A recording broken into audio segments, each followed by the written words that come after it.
Kemper volleyball team advances to the state tournament last night with a nice 3-2 victory over Unity Christian in a hard-fought matchup.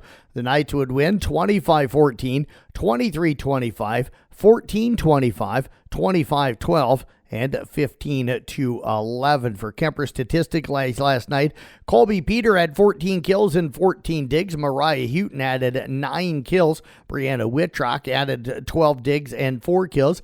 Addie Andover had 12 kills, 4 assists, and 11 digs. Zoe Bruning had 10 kills. Elsa Tiefenthaler, our Culver's player of the game, had 7 kills, 44 assists, 19 digs, and 3 aces. Another outstanding performance as well from Kaylee Simons last night with 41 digs to go with 7 aces, and Mia Milligan finished up with 9 digs. Kemper heads down to the state tournament next Tuesday. It'll be early afternoon. They're going to be taking on Conference foe in Red Oak. That'll be a 12:25 game on Court 2. We'll have coverage for you beginning around noon on Kick 106.7. Again, coming up next Tuesday. The other games in Class 3A, it'll be Western Christian, the 1 seed, against Mount Vernon, the 8 seed. The 4 seed Cherokee taking on the 5 seed Humboldt. And the 2 seed Davenport Assumption against the 7 seed in Mid Prairie.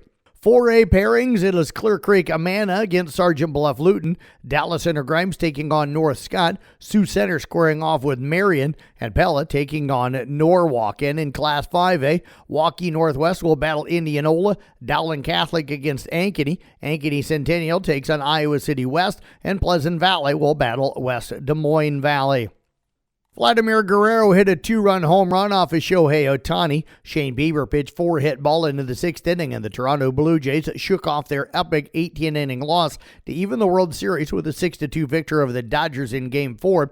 Ohtani redefined the concept of short rest by taking the mound just more than 17 hours after he reached base 9 times in Game 3, but gave up 4 runs and 6 hits while pitching into the 7th. The Blue Jays reclaimed home field advantage and guaranteed the World Series trophy will be won at Rogers Center in Toronto. U.S. viewers for the first 2 games of the World Series between the Dodgers and Toronto dropped 14% from last year's matchup between L.A. and the Yankees, but Canadian Japanese audiences set records.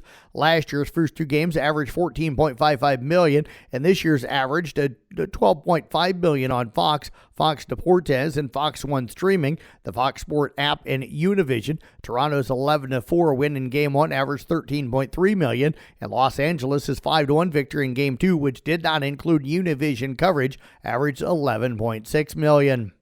Arizona State quarterback Sam Leavitt will not play against Iowa State after twice leaving last week's loss to number 22 Houston.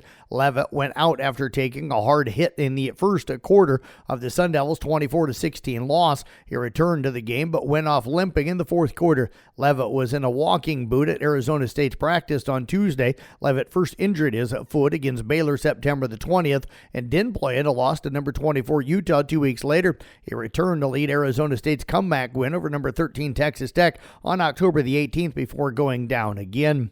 NBA scoreboard from last night, it was Philadelphia beating Washington in overtime 139-134. Miami down Charlotte 144-117. Oklahoma City over at Sacramento 107-101. And it was Milwaukee defeating New York 121-111. More volleyball regional final action coming up for you tonight. Class 1A Region 1. It'll be Coon Rapids Bayard against St. Ansgar. They'll play that up in Algona tonight. We'll have Mason Nealon on the coverage tonight. That'll be on at Kick 106.7 with coverage getting underway at around 6:45. That'll be a whiteout tonight in Class 1A or Region 5. IK Manning battles Janesville up in Fort Dodge. I'll have that coverage for you on 93.7 KKRL. Coverage around 6:45, 6:50 tonight with first serve of both those matches coming up at 7 o'clock. That's sports here on the CB Sports Network. I'm Jeff Blankman reporting.